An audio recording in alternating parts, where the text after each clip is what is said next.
ஈசன் பார்த்தார்.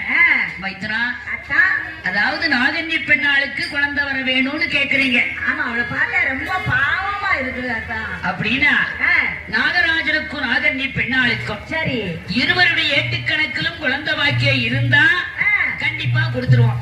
அப்படியா? ஒருவேளை குழந்தை பாக்கியம் இல்ல அப்படின்னா என்னால் குழந்தை வரத்தை கொடுக்க முடியாது. அப்ப ஏற்றெடுத்து பார்த்துதான் அவளுக்கு குழந்தை வர கொடுக்க முடியும்னு சொல்றீங்க. அதாவது போன ஜென்மத்துல நல்லது பண்ணிருக்காங்களா, பாவம் பண்ணிருக்காங்களா, புண்ணியம் பண்ணிருக்காங்களா, குழந்தை பாக்கியம் இருக்கா இல்லையா சரி அப்படிங்கறத தெரிஞ்சுதான் கொடுக்க முடியும். அப்படின்னா படக்குன்னு அந்த ஏற்றெடுத்து பாருங்க. உடனே ஈசன் யாரை அழைக்கிறார்? யாரையும் அழைச்சாரு? சித்திரபுத்திர நயினாரை அழைத்தார். சித்திய கட்டினவரை கூப்பிட்டாரு. சித்திய கட்டவல்லடி சித்திரபுத்திர நயினார். சித்திரபுத்திர நயினாரா? அவர் தான் கணக்கு பாக்குறவரே. ஓ, அவர் தான் கணக்கு பண்ணுவாரா? கணக்கு பண்றவர் வேற, கணக்கு பாக்குறவர் வேற. அதுலயே ரெண்டு விதம் இருக்கா? உன் கணக்குல இருந்து என் கணக்குல இருந்து உலக மக்கள் அத்தனை பேர் கணக்கையும் அவர் தான் பாக்கணும். ஆமா சரி. ஐயா சித்திரபுத்திரே, நாகராஜனுக்கும் நாகன்னி பெண்ணாளுக்கும் இருவருடைய ஏட்டுக்கணக்கிலும் குழந்தை பாக்கியம் இருக்கா இல்லையான்னு பாத்துட்டு வாங்க. பார்த்து சொல்லுங்க.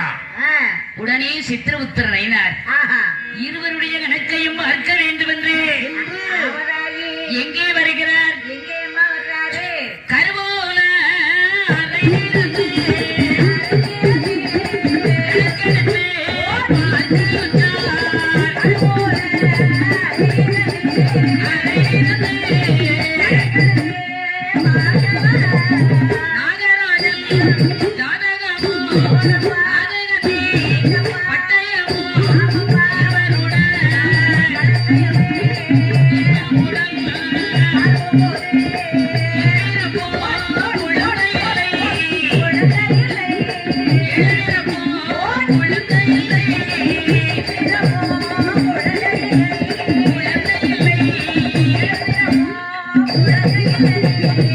நாகராஜனுக்கும் நாகன்னி பெண்ணாளிக்கும் இந்த பிறவியும் குழந்தை கிடையாது.